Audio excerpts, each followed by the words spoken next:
now is I write in my journal. I literally get up out of the bed, walk into my office space here, turn on my desk light, sit down, still in my night clothes, and make my daily obligatory journal entry. Something I do with no foresight, no idea what I'm going to write. Yet rough guidelines, not to dwell on minutia, to try to go where the interesting thoughts lead. Try to it's like trying to keep pace with the muse. It's like running down a 100-meter sprint, hoping that the muse will run with me. Mostly she doesn't. Pretty much always she doesn't. That writing is for the most part dull and contrived. When the muse strikes, it's like the pen is being led. But there's something to the writing. It's journal writing, after all. It's the minutia of remembrance. It's laying down little mementos of the day that just passed, because usually I write about yesterday and maybe a little forecast for today. But usually it's yesterday, and it's gosh darn it, sometimes it is in fact the trivia, but I don't want it to be. I mean, Johnson says, don't write about what you had for breakfast. I know what his angle is. Write about what you thought about breakfast, or thought about over breakfast. Write about the place. Like I remember this breakfast that I had in Windsor, UK, when I went there to work. And I was staying in a hotel immediately across the street from Windsor Castle. Literally, I could see the castle there out my door. And I had a room that wasn't a room like at a Holiday Inn or even a Hilton. It was literally a room that had probably been a room for several hundred years. And I remember the breakfast, the toast cooked on one side, the cut of the cutlery, the sound of the room.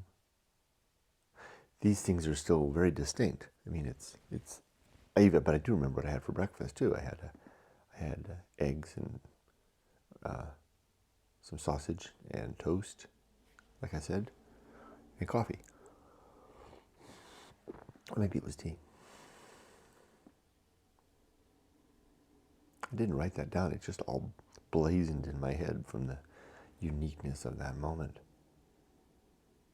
Didn't need to write it down. It was written. It was indelibly written in my mind. It's almost like, when the brain is putting down the memories, and I know this is how it works. It's the melanar or whatever it is. There's the term for that coating that goes around the neural connections that are made that make them more long lasting. It's like if you were writing on a piece of paper, and the words are, scratched in. They're there for the ages, right? Memories for the ages. That's what it's like to have that experience. A memory for the ages.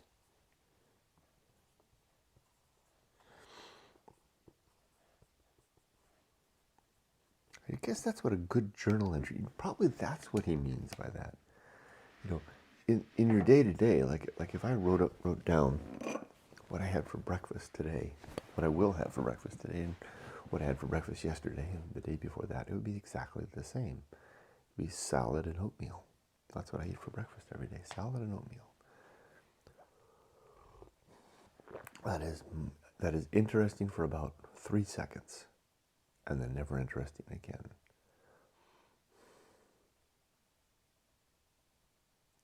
But if I remark this morning that yesterday's breakfast was a little bit anxious for for the pain in my internal pain in my body, that I was going to go see the doctor to visit.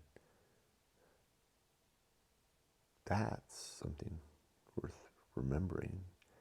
And then the thoughts that I was having, that here you thought, Kurt, you were all along ready for death. You thought.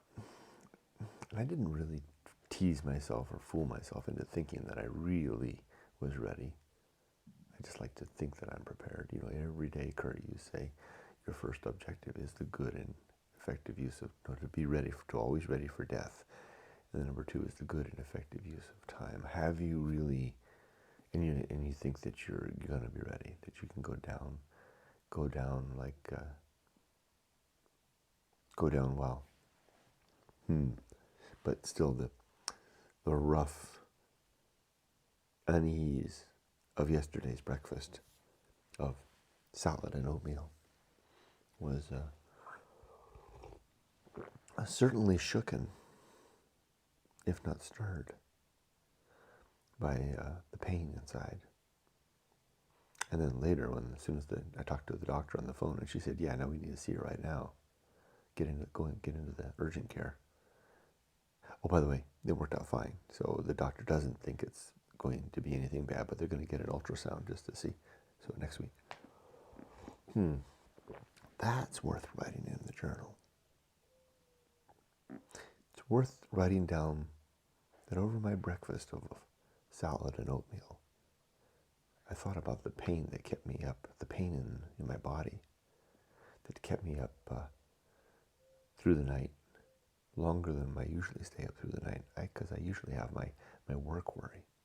But this was a worry over the pain, not just being kept up because of the pain, but a worrying over what the cause of the pain was. Probably something that I wouldn't have worried too much about in my 20s, immortal as I was. But now, on the day of my birthday, not my daughter's wedding, on the day of my birthday, my 58th birthday, not so immortal anymore, right? And to be woken at dawn, not by birthday wishes, but by internal pain that's been there for weeks, but kind of, foolishly ignored. Fool. Fool, and underline it in the journal. What a fool you are, remain. That's a worthwhile journal entry. That's what Johnson meant by not the minutia, but maybe the thoughts around the minutia. He didn't say it that way. I like the way that came out. Not the minutia, but the thoughts around the minutia are worthy fodder for the journal.